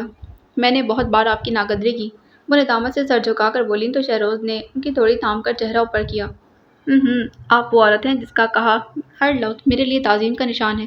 آپ نے آج تک جب بھی مجھے آئینہ دکھایا میں نے کبھی رخ نہیں موڑا، کیونکہ جانتا ہوں یہ حق میں نے صرف آپ کو دیا ہے اور آپ اپنے فرائض میں کوتاہی نہیں کرتی۔ ان کا کہا ہر لفظ محبت اور عقیدت سے لبریز تھا۔ نادش نے ان کے سینے پر سر رکھا۔ کاش وہ سب نہ ہوتا، انہوں نے آنکھیں موندے بے بسی سے کہا تو شہروز نے انہیں کندھے سے تھام کر اپنے روبرو کیا۔ کیا آپ کو بھی لگتا ہے کہ آدم کی موت کے پیچھے میرا ہاتھ ہے یا میں علاقار ہوں؟ لہجے میں خوف شامل ہوا۔ اگر مقابل نے اعتبار نہ سونپا تو برسوں کی ریاضت ضائع ہو جاتی۔ میرا شوہر کرپٹ ہو سکتا ہے، فراڈ کر سکتا ہے، کسی کی ہڈیاں توڑوا سکتا ہے، کسی کو نقصان کر سکتا ہے، مگر کبھی کسی بے گناہ کی جان نہیں لے سکتا۔ ٹھہر ٹھہر کر جملے ادا کرتے وہ شہروز بخت کو بیک وقت کتنی ہی کیفیات میں مبتلا کر گئی تھی۔ مجھے سمجھ نہیں آ رہی یہ تعریف ہوئی ہے یا آئینہ داری؟ ان کے انداز میں خفگی تھی۔ سکے کے 2 رخ رکھے ہیں اور دونوں ہی تو توجہ طلب ہیں۔ انہوں نے اپنی بات پر مزید زور دیا۔ یہ شہروز کا دیا حوصلہ ہی تھا جو انہوں نے کبھی غلط بات بھی ان کی حمایت نہ کی تھی۔ وہ کڑوا سچ بولتی تھیں اور شہروز اسے قبول کرتے تھے۔ بیگم صاحبہ، آپ کا ہر لفظ حفظ ہوا۔ نازش ان کے انداز پر مسکرائیں۔ شہروز نے ان کی کسی بات کو رد کرنا سیکھا ہی نہیں تھا۔ ماما جلدی باہر آئیں، میری پوری شرٹ نہیں مل رہی۔ دفتن ان کے بیچ چھائی پرسکون فضا میں رجا کی زوردار جھنجھلائی آواز پر دونوں نے ہی نفی میں سر ہلایا تھا۔ شہروز، آپ کی بیٹی نے میری ناک میں دم کیا ہوا ہے، انہوں نے باپ سے بیٹی کی شکایت لگائی۔ میری بیٹی کو کچھ نہ کہا کریں، بیٹی کی حمایت میں وہ ہمیشہ پیش ہوتے تھے۔ نہیں کہتی کرنل صاحب، مگر میں بتا رہی ہوں کہ رجا کی شادی میری پسند کے لڑکے سے ہی ہوگی۔ دروازے کی طرف بڑھتے انہوں نے تنبیہی انداز میں کہا، میں نے بھی آپ سے کسی کو ملوانا تھا۔ پاکستانی سفیر کا چہرہ ان کی نگاہوں کے پار لہرایا۔ مگر شادی میری پسند کے لڑکے سے، انگشت شہادت اٹھا کر باور کروایا۔ اوکے سرنڈر، انہوں نے بیوی کی فرمائش پر ہاتھ کھڑے کر دیے تھے۔ وہ مسکراتی ہوئی کمرے سے باہر چلی گئیں۔ شہروز نے گہری سانس فضا کے سپرد کی۔ کاش میں تمہیں بچا سکتا آدم۔ پچھتاوے کا زہر رگوں میں امڈ آیا تھا۔ بعض اوقات آپ چاہ کر بھی کچھ کرنے کے اہل نہیں ہوتے، اس معاملے میں بھی وہ بے بس تھے۔ حدید کے آفس کے باہر ایک شاندار سیاہ BMW آ کر رکی۔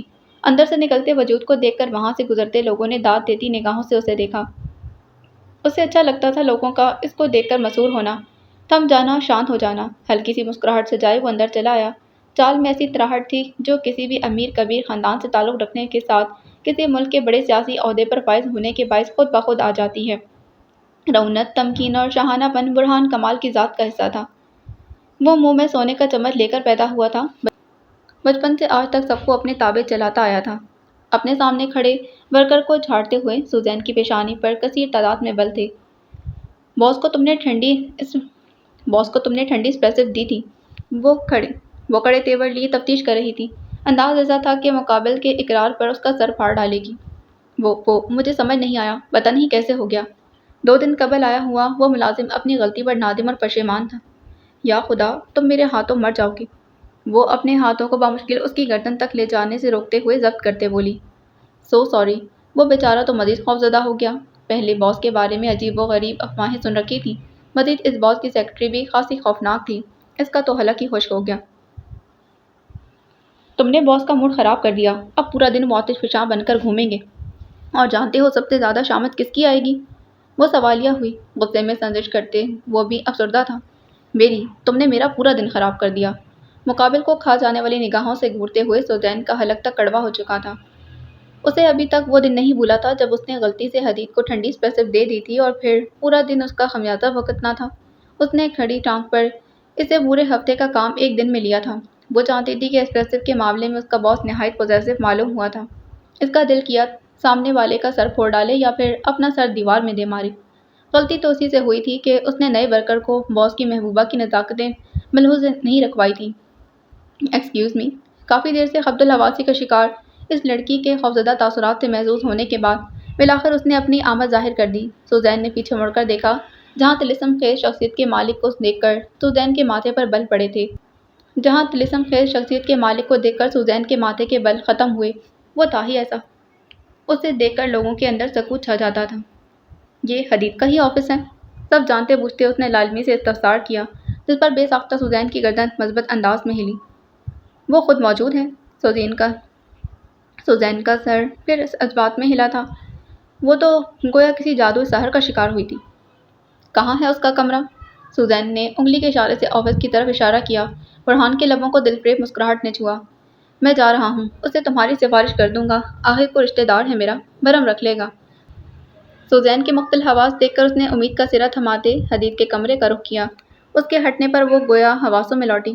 میڈم، آپ نے سر سے پوچھے بغیر انہیں اندر کیسے جانے دیا؟ وہ نیا ملازم گویا اس کی اتنا محب ہو کر نوارد کو دیکھنے پر کچھ جھیپا سا ہوا تھا۔ تم نے سنا نہیں؟ انہوں نے کہا کہ وہ باس کے رشتہ دار ہیں۔ اب جاؤ اپنا کام کرو، وہ ٹپٹ کر کہتے اپنے کیبن کی طرف بڑھی، پھر اچانک اپنے الفاظ پر غور کیا۔ رشتہ دار؟ باس کے رشتہ دار؟ اس کا سر چکرا گیا۔ ماضی کا جملہ سماعت میں گونجا۔ یہ میں نے اپنے رشتہ داروں کے لیے ہی رکھے ہیں، ورنہ باخدا کسی کا مجھے قتل کرنے کا کوئی ارادہ نہیں۔ اس کے حواس سلب ہوئے۔ اب باس نے اس کی پکی چھٹی کروانی تھی۔ اب یہ اس منحوس عفان کے بعد کون آ گیا؟ اس بار باس نے مجھے زندہ نہیں چھوڑنا۔ وہ تیزی سے حدید کے کمرے کی طرف لپکی۔ اس بار تاخیر کا نتیجہ اس کی نوکری کے لیے زہر ثابت ہو سکتا تھا۔ وہ چہل قدمی کرتے ہوئے ایک یونیورسٹی کے احاطے میں داخل ہوا۔ وہاں کینٹین میں رکھے ٹیبلز میں سے ایک کے پاس بڑھا، ایک کرسی گھسیٹی اور براجمان ہو گیا۔ اس کی نگاہیں تائرانہ انداز میں ہر شے کا جائزہ لینے میں مگن تھیں۔ کئی لڑکیاں بے باک لباس پہنے ساتھ بیٹھے لڑکوں سے گفتگو میں مصروف تھیں۔ کسی کرسی پر کوئی لڑکا انہماک سے کتاب میں سر دیے بیٹھا تھا۔ کچھ دیر بعد کافی کا گھونٹ بھرتا، پھر واپس کتاب کے صفحات میں غوطہ زن ہو جاتا۔ ایک میز کے پاس 2 سے 3 لڑکیاں کھڑی کرسی پر بیٹھی لڑکی کو قائل کر رہی تھیں۔ غالباً وہ اسے کہیں لے کر جانے کی خواہش مند تھی۔ اسے اکتاہٹ سی ہوئی۔ مطلوبہ شخص کی آمد فی الحال ناپید تھی۔ عین اسی وقت اس کے فون پر بیپ ہوئی۔ اس نے کال یس کرتے ہوئے فون کو کان سے لگا لیا۔ یس ڈیڈ۔ دوسری جانب سے کچھ ہدایات دی گئیں، جسے سنتے ہی اس کے لب معنی خیزی مسکراہٹ میں ڈھلے۔ میں نے انہیں شیشے میں اتار لیا ہے، بہت جلد وہ خود میرے ساتھ اپنی بیٹی کا رشتہ جوڑیں گے۔ اس کے انداز میں ٹھہراؤ تھا۔ نظر سامنے سے آتے 3 سے 4 طلباء کے گروپ میں موجود اس لڑکی پر پھسلی جو اپنی ناک پر چشمہ درست کرتی ساتھ والی لڑکی سے ہنس کر بات کر رہی تھی۔ اس نے دیکھا اس لڑکی کے گال پر ڈمپل پڑتا تھا۔ کیوٹ، دھیمی سی سرگوشی تھی جو مقابل تک رسائی حاصل نہ کر سکی۔ فون کی دوسری جانب موجود شخص نے اسے کڑی تنبیہ کی، جس کے جواب میں پراعتماد سا گویا ہوا۔ آپ فکر ہی مت کریں، ان کی بیٹی مجھے انکار نہیں کر پائے گی۔ ایک گہری عقابی نگاہ سامنے والی میز کی کرسی تک کھیل کر بیٹھی رجا پر گئی تو آنکھوں میں چمک اتر آئی۔ لب خود بخود شرارتی مسکان میں ڈھلے۔ اس نے فون بند کیا اور کرسی کے پشت سے ٹیک لگا کر بیٹھ گیا۔ اب اسے اس لڑکی کو متاثر کرنا تھا، پھر چاہے کوئی بھی حربہ آزمانا پڑے، کوئی بھی۔ وہ کان کی لو کو مسلتے اٹھ کھڑا ہوا۔ منصوبے کا وقت ہوا چاہتا تھا۔ اس نے ایک مکمل نظر کمرے کے باہر موجود تختی پر ڈالی۔ سی ای او حدید عالم۔ اس کے لب اوک کی طرح سکڑے تھے، آنکھوں میں استہزاء اور لبوں پر شیطانی مسکراہٹ ڈرائی۔ اس نے ہلکا سا نوک کرتے اجازت موصول ہونے سے قبل دروازہ کھولا۔ یہ ٹھنڈی اسپریسو پھینک کر گرم بھجوا دو، اور کم از کم آج کے دن مجھے اپنی شکل مت دکھانا۔ لیپ ٹاپ پر جھکے مقابل کو سوزین سمجھتے اس نے حکم وارد کیا تھا۔ ٹھنڈی اسپریسو ملنے پر اتنا موڈ خراب؟ مردانہ ٹھہری ہوئی آواز پر حدید نے جھٹکے سے سر اٹھایا اور برہان کمال کو یہاں پا کر وہ بے اختیار ہی کرسی سے اٹھ کھڑا ہوا۔ اس کی سرمئی آنکھوں نے محظوظ ہو کر اس رد عمل کو دیکھا۔ خلاف توقع کافی اچھا استقبال کیا ہے تم نے اپنے سسرال سے آئے شخص کا۔ مقابل سر پر لٹکتی ہوئی ننگی تلوار تھا۔ یہ بات حدید کے ذہن سے کیسے محو ہو گئی؟ اس کے کچھ کہنے سے قبل ہی سوزین وارد ہوئی۔ اس کے چہرے پر ہوائیاں چھائی ہوئی تھیں، رنگت اڑ چکی، زرد ہو گئی، سانس اعتدال پر نہ تھا۔ باس غلطی ہو گئی، آپ میرے ساتھ آئیں۔ ندامت کے زیر اثر حدید سے معذرت کرتے اس نے براہ راست برہان کو مخاطب کیا۔ جاؤ یہاں سے۔ حدید نے سوزین کو جانے کا حکم نامہ تھمایا۔ وہ جزبز ہوئی۔ رکو لڑکی، برہان کی آواز پر دونوں نے اچنبھے سے اسے دیکھا۔ اپنے باس کے لیے گرم اسپریسو اور میرے لیے ٹھنڈا لیچی جوس بھجوا دو۔ اسے حکم دیکھ کر اس نے سوزین کے منہ پر دروازہ بند کر دیا۔ اچانک دروازہ بند ہونے پر سوزین کے حلق سے ہلکی سی چیخ برآمد ہوئی، جیسے باس ہیں ویسے ہی ان کے رشتے دار۔ جھرجھری لیتے ہوئے ان کے رشتے داروں کے حکم کی تعمیل میں آفس کچن کی طرف بڑھی تھی۔ اب یہ لیچی کہاں سے لاؤں؟ اس نے سر تھام لیا۔ کمرے میں دیکھا جائے تو ماحول میں عجیب سا تناؤ چھایا ہوا تھا۔ حدید ہنوز کرسی کے ساتھ کھڑا تھا، لیکن برہان شاہانہ انداز میں چلتے مقابل رکھی کرسی پر براجمان ہو چکا تھا۔ بیٹھ جاؤ، کیا میرے اعزاز استقبالیہ میں کھڑے ہی رہو گے؟ اسے سکتے کی حالت میں دیکھتے وہ ہنس اٹھاتے بولا تو حدید کی پیشانی پر بل پڑے۔ وہ میز پر اس کے قریب جھکا۔ تم یہاں کیا کرنے آئے ہو؟ انداز میں سرد مہری تھی۔ زید کی بتائی باتوں کے بعد وہ اس شخص کو یہاں بٹھانے اور اس کی خاطر تواضع کرنے کی بھول غلطی سے بھی نہیں کر سکتا تھا۔ آداب میزبانی بالکل ناپید ہیں تم میں۔ اس کی کسی بات کو خاطر میں نہ لاتے برہان نے طنز کیا۔ حدید کرسی پر بیٹھا، اپنی شرٹ کی آستینوں پر چڑھائی، پھر ہائی نیک کا گلا درست کیا، کوٹیاں میز پر ٹکا دی، قدرے آگے کو چکا، اپنی سرد سیاہ آنکھیں اس کی گہری سرمئی آنکھوں میں گاڑی، پھر سوال کیا، یہاں کیوں آئے ہو؟ انداز بے لچک تھا۔ اس کی آمد ہرگز خوش آئند نہ تھی۔ سونا سے گہرا تعلق ہے میرا، اسی نسبت سے آیا ہوں۔ کیا ہی جواز تھا۔ حدید نے مٹھیاں بھیجی۔ برہان محظوظ ہوا، اسے لوگوں کو تپانے میں شدید لطف آتا تھا۔ اسے اس کے نام سے پکارا کرو، دنیا اسے نور کہتی ہے، تم بھی یہی کہا کرو، آئندہ سونا مت کہنا۔ لہجہ اٹل تھا، انداز میں ڈھیروں حسد تھا، رقابت کی دھیمی سی بو بھی شامل تھی۔ اس کا سلگتا روپ دیکھ کر برہان کو کمینی سی خوشی ہوئی۔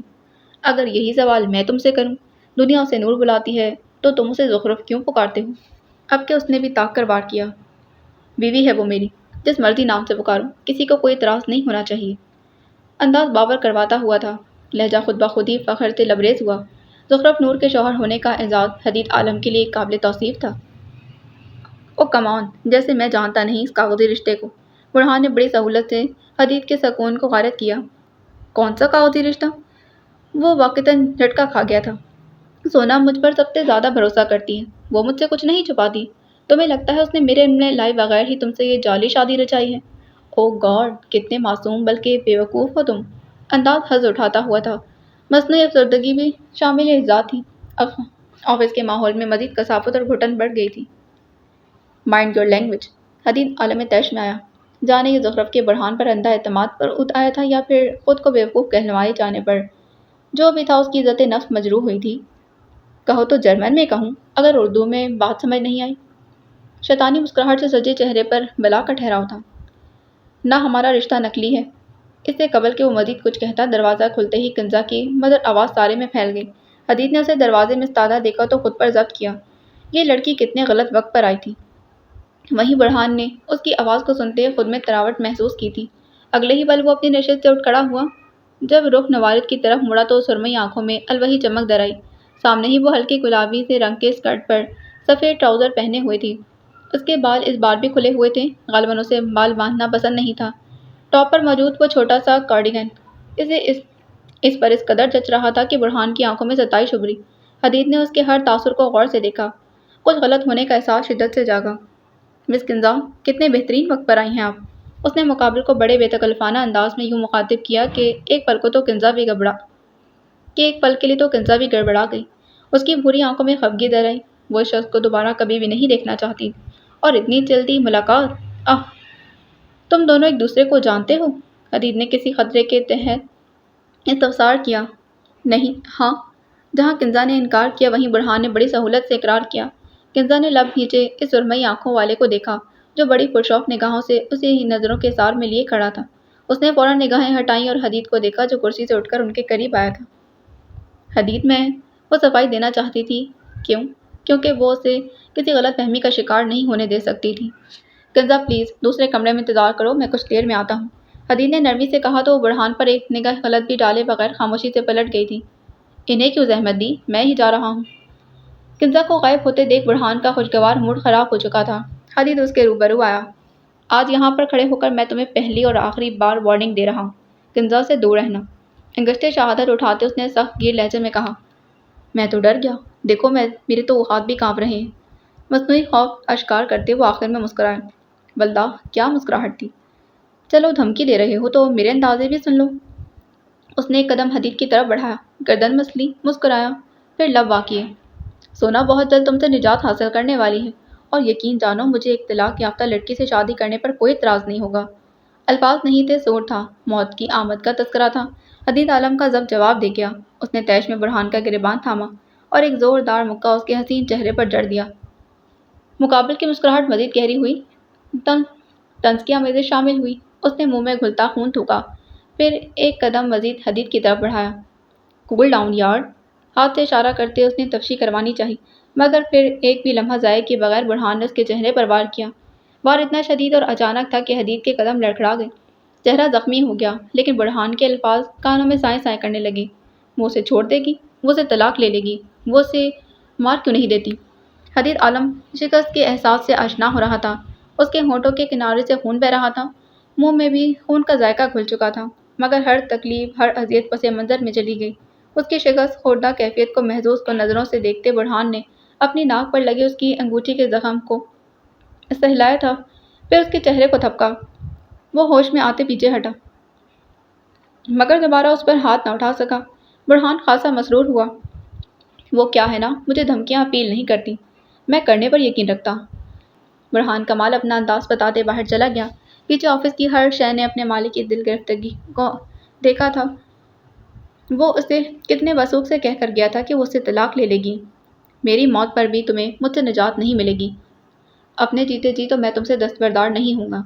تخیل میں زخرف سے مخاطب ہوتے اس نے عزم باندھا تھا، وہ اپنی بیوی کو کسی بھی قیمت پر نہیں چھوڑے گا، پھر چاہے وہ موت کی صورت ہی کیوں نہ۔